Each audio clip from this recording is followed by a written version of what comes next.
Hello students, इस lecture में हम लोग स्कैटरिंग जो है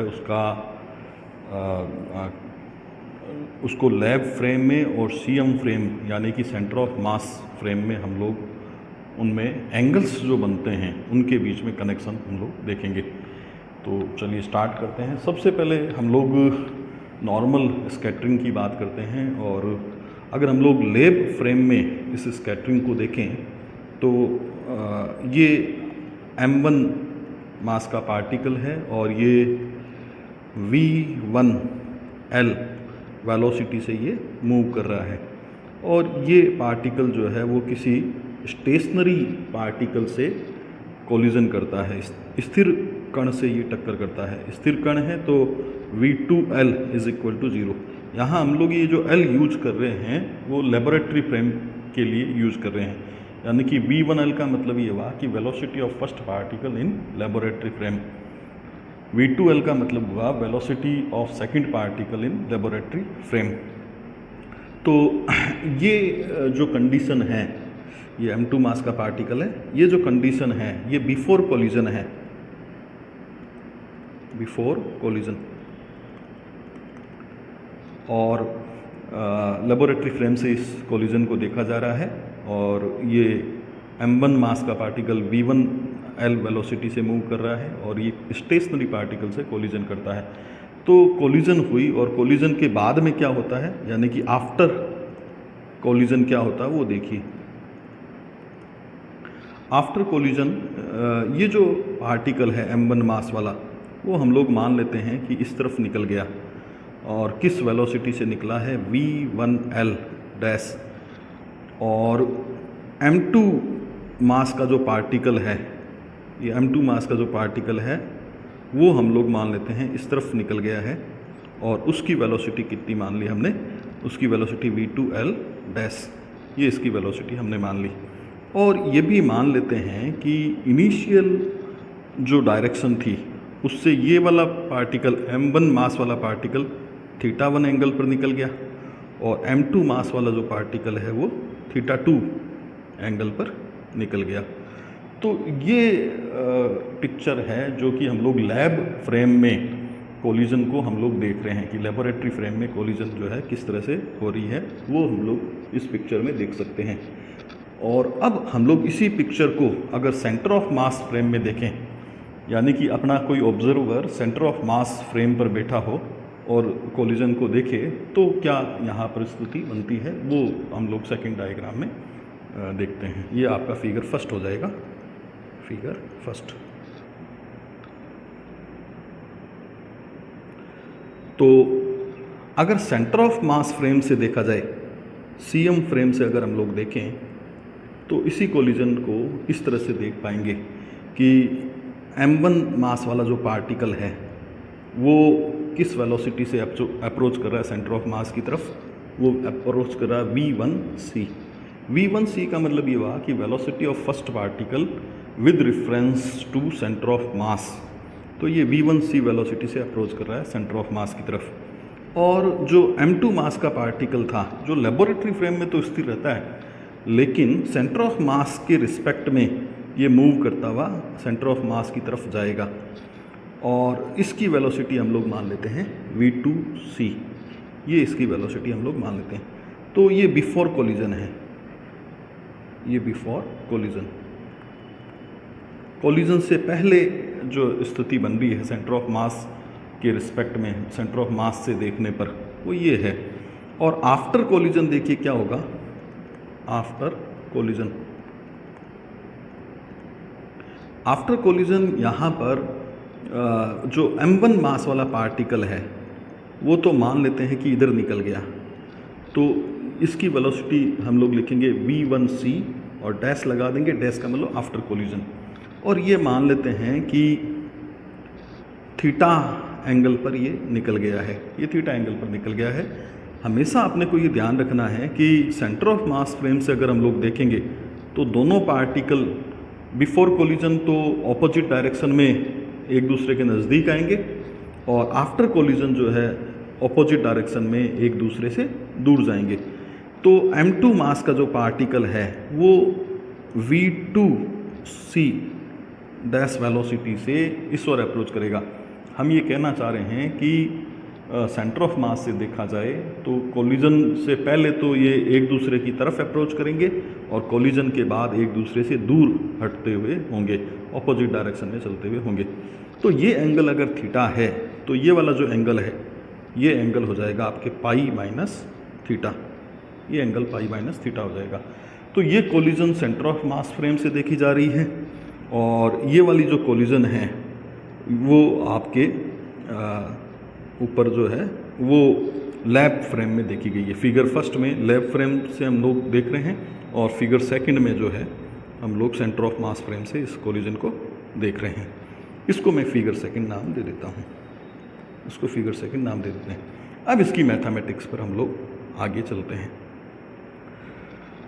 तो मैथमेटिक्स करने के लिए हम लोग क्या करते हैं कि एक पार्टिकल हमने लिया और यहाँ पर ओरिजिन ले लिया, ये ओरिजिन ले लिया। मान लेते कि इस पार्टिकल का मास m1 है और यहाँ पर ओरिजिन ले लिया, लेबोरेटरी फ्रेम का ये ओरिजिन है। तो इस ओरिजिन के रिस्पेक्ट में इस पार्टिकल का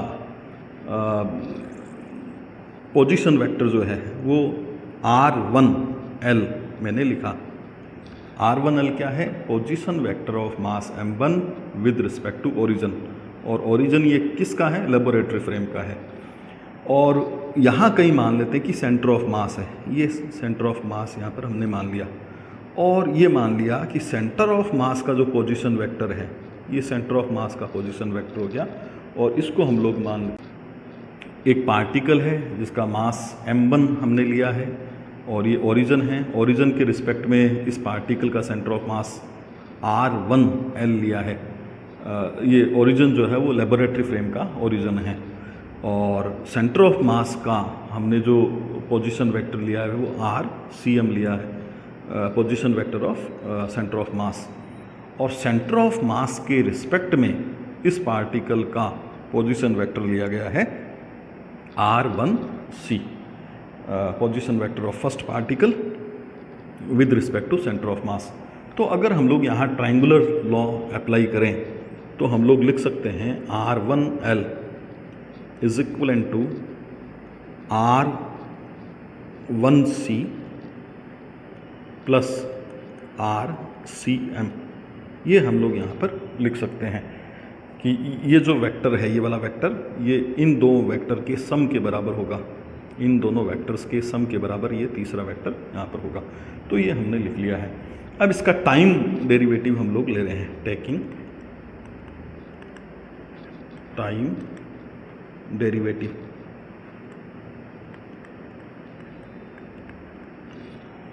तो इसका टाइम डेरिवेटिव लेवें तो यहाँ पर ही आ जाएगा, देखिए v1l, क्योंकि पोजीशन वेक्टर का टाइम डेरिवेटिव वेलोसिटी होता है, तो v1l आ जाएगा इज इक्वल टू यह आ जाएगा v1c और प्लस का आ जाएगा वेलोसिटी ऑफ सेंटर ऑफ मास। ठीक है, तो इस इक्वेशन का, ऊपर वाली इक्वेशन का इसको इक्वेशन नंबर 1 कह देते हैं, इसको इक्वेशन नंबर 2 कह देते हैं। तो टाइम डेरिवेटिव लेने पर ये इक्वेशन नंबर 2 आ गई है। अब ये जो इक्वेशन है ये हर एक कंडीशन में वैलिड होती है। ये बिफोर कोलिजन भी वैलिड होती है, आफ्टर कोलिजन भी वैलिड होती है।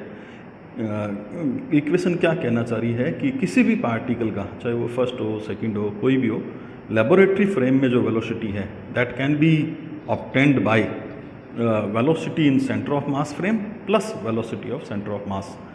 तो लेबोरेटरी फ्रेम में velocity, centre of mass frame में वेलोसिटी में वेलोसिटी ऑफ सेंटर ऑफ मास जोड़कर प्राप्त की जा सकती है। तो ये यहाँ पर अपने बात करना चाह रहे हैं।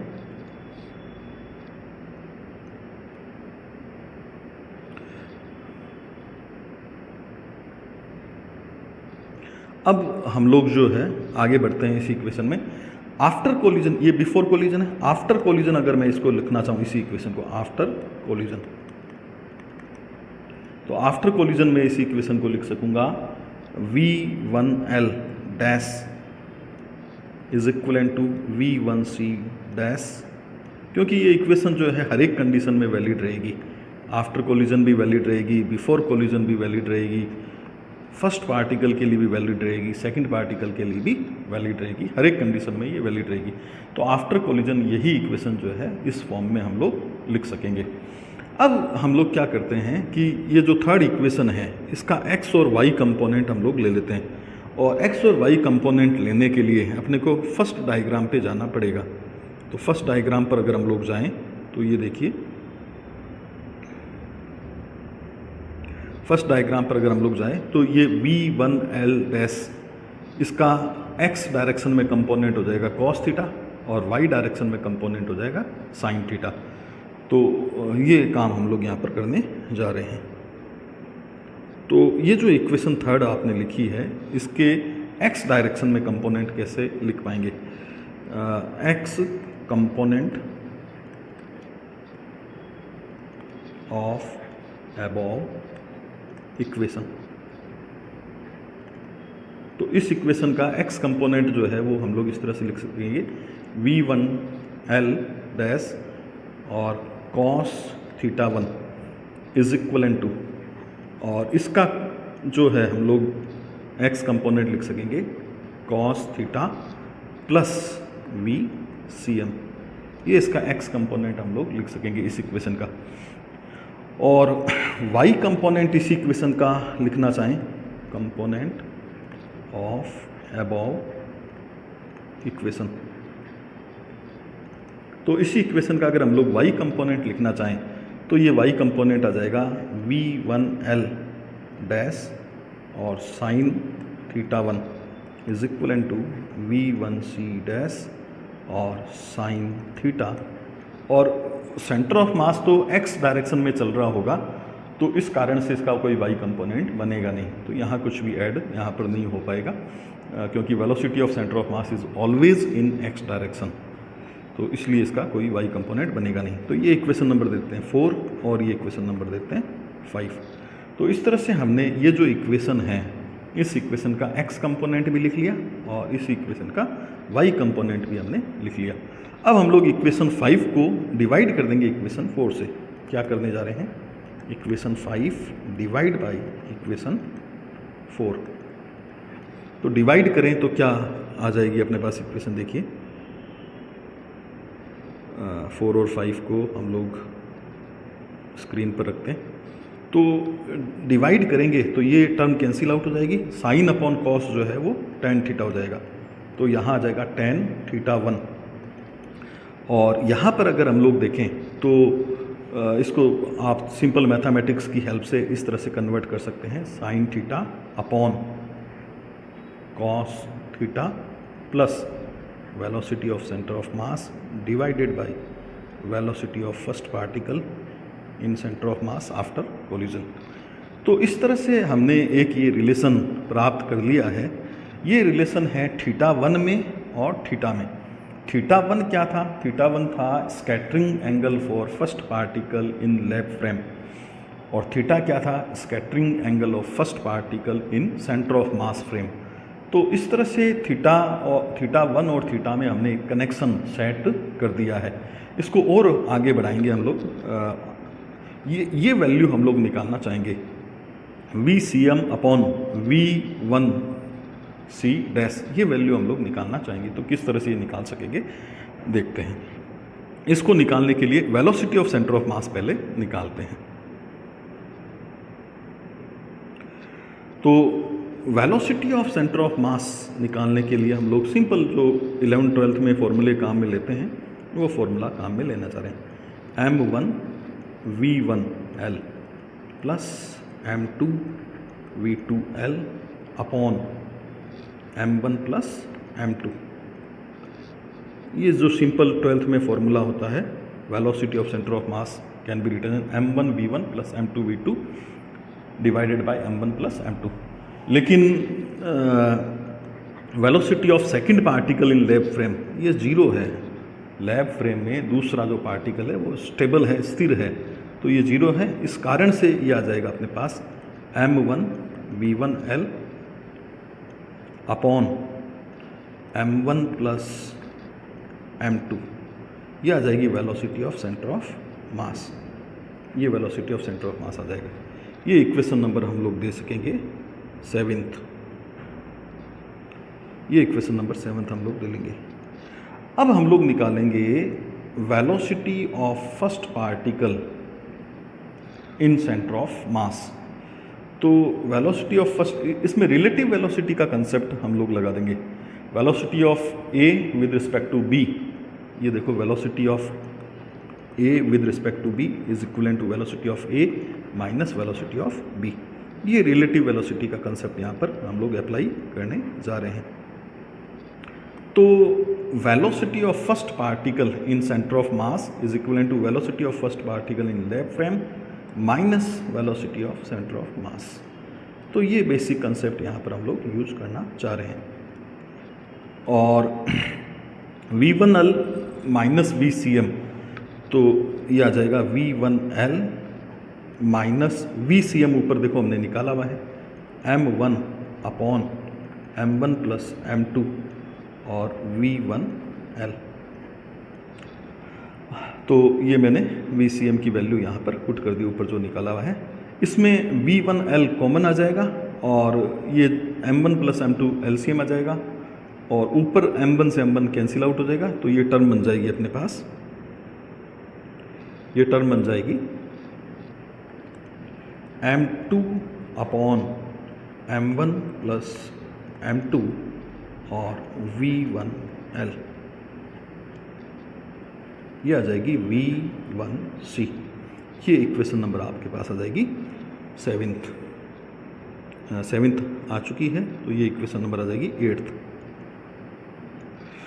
अब हम लोग आगे क्या काम करने जा रहे हैं इसमें कि अगर कंजर्वेशन ऑफ मोमेंटम का यूज करें सेंटर ऑफ मास में। सेंटर ऑफ मास क्या रहता है? स्थिर रहता है। सेंटर ऑफ मास फ्रेम में अगर कोलिजन को देखा जाए तो सेंटर ऑफ मास को स्थिर मानते हुए देखा जाता है। तो अगर हम लोग कंजर्वेशन ऑफ मोमेंटम की बात करें और सेकंड डायग्राम का उपयोग करें, यहाँ मैं आपको ऊपर ले जाता हूँ सेकंड डायग्राम में।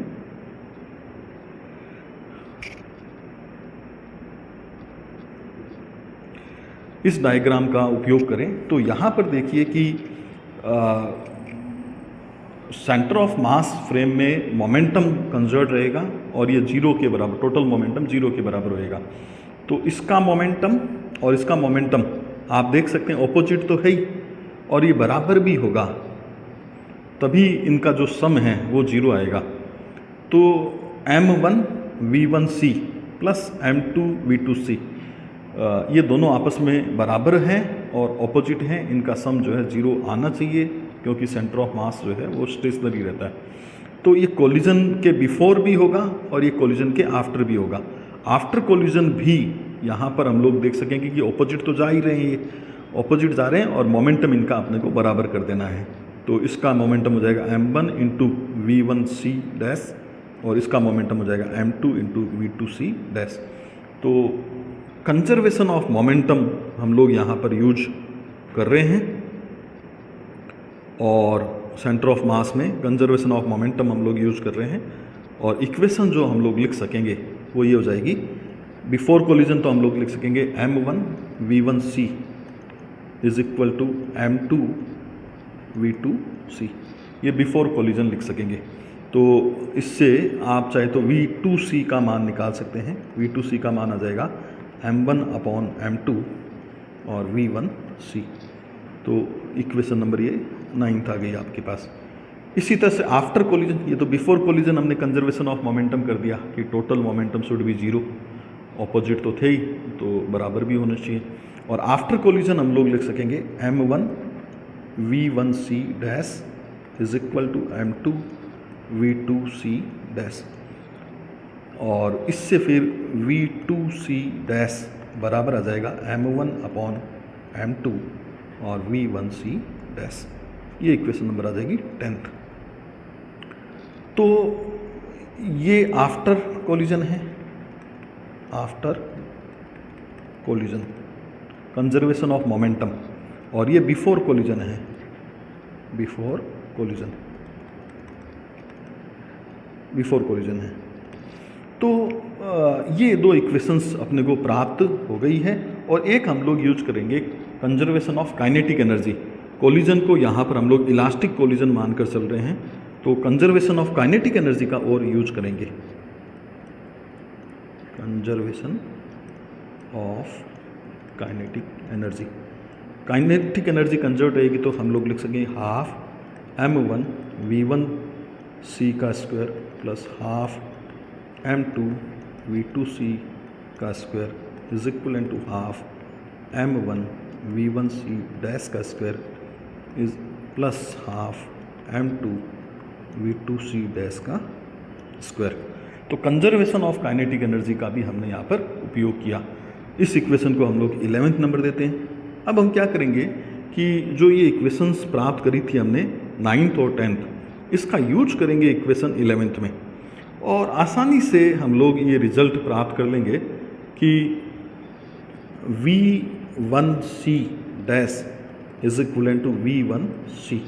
ये रिजल्ट बड़ी आसानी से हम लोग प्राप्त कर सकते हैं, आप ये एज ए होमवर्क कर सकेंगे। और दूसरा रिजल्ट आ जाएगा v2c dash is equal to v2c। क्या रिजल्ट ये है कि कोलिजन से पहले और कोलिजन के बाद पार्टिकल की फर्स्ट पार्टिकल की वेलोसिटी उतनी ही रहेगी और ठीक यही रिजल्ट सेकंड पार्टिकल पे भी लागू होता है। तो सेंटर ऑफ मास फ्रेम में जब भी कोलिजन को देखा जाएगा तो कोलिजन से पहले तो पार्टिकल एक दूसरे के क्लोज आएंगे और कोलिजन के बाद पार्टिकल एक दूसरे से दूर जाएंगे और जिस वेलोसिटी से क्लोज आएंगे उसी वेलोसिटी से वो दूर भी जाते हैं। तो velocity of first particle in centre of mass before collision और आफ्टर कोलिजन बराबर रहेगा। इसी तरह से सेकंड पार्टिकल के लिए भी ये लागू होता है, बिफोर कोलिजन और आफ्टर कोलिजन ये बराबर रहता है। तो ये इक्वेशन नंबर 11 आ गई। अब हम लोग उस रिलेशन को वापस लिखते हैं जो हमने θ1 और उसमें प्राप्त किया था। tan θ1 बराबर हमने प्राप्त किया था sin theta upon cos theta plus VCm upon v1c dash, ये हमने रिलेशन प्राप्त किया था। और जहाँ पर VCm भी हमने प्राप्त कर लिया था, ये था m1 upon m1 plus m2 into v1l। एक तो ये प्राप्त कर लिया था और एक हमने जो है वो v1c डैश, आप देखिए कि v1c डैश v1c के बराबर ही है, v1c dash is equal to v1c और ये भी हमने v1c पहले प्राप्त कर लिया है। ये है m2 upon m1 plus m2 और v1l, ये भी हमने प्राप्त कर लिया है। तो अब अपने को करना क्या है, इनका रेशो लेना। देखो VCm अपॉन v1c डैश का रेशो लेना है। तो ये रेशो आप करोगे VCm और v1 डैश c, इनका रेशो करोगे तो बाकी क्वांटिटीज़ कट जाएगी और ये रेशो m1 अपॉन m2 के बराबर आ जाएगा। तो ये रेशो आ जाएगा VCm divided by v1c dash, ये रेशो आ जाएगा m1 अपॉन m2 के बराबर। ये वैल्यू हम लोग इस इक्वेशन में पुट कर देते हैं। ये इस इक्वेशन में पुट करें तो रिजल्ट क्या आएगा, देखिए। तो ये रिजल्ट आ गया tan θ1 is equal to sine theta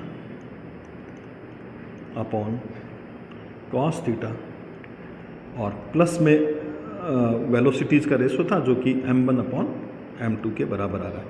तो ये रिलेशन आया है scattering angle in lab frame और scattering angle in centre of mass frame first particle के लिए ये रिलेशन आ गया है। और tan थीटा अगर निकल गया है तो टिग्नोमेट्री की हेल्प से cos थीटा भी निकाला जा सकता है। cos थीटा आगे काम आएगा, इसलिए ये टर्म हम लोग निकाल कर बता रहे हैं।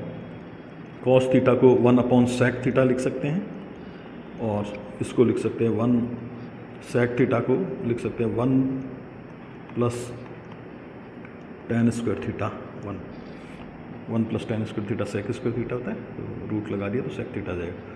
अब इस tan θ1 की वैल्यू ऊपर से रख दी जाए तो cos θ1 की वैल्यू जो है हम लोग निकाल सकते हैं। और ये सिंपल मैथमेटिक्स से हम लोग कर सकते हैं। ये वैल्यू आती है cos theta plus m1 upon m2 divided by root में 1 plus m1 square upon m2 square plus twice of m1 upon m2 cos theta और यहाँ क्या आ जाएगा cos थीटा 1। तो ये तो आसानी से, वैसे ये रिलेशन अपने को याद रखना है। यहाँ cos थीटा में थोड़ा सा ऊपर लिख देता हूँ। ये भी इक्वेशन अपने को याद करनी है। इक्वेशन नंबर ये आ जाएगी 12। तो इस लेक्चर में इतना करेंगे हम लोग और कंटिन्यू करेंगे सेकंड लेक्चर में। Thank you.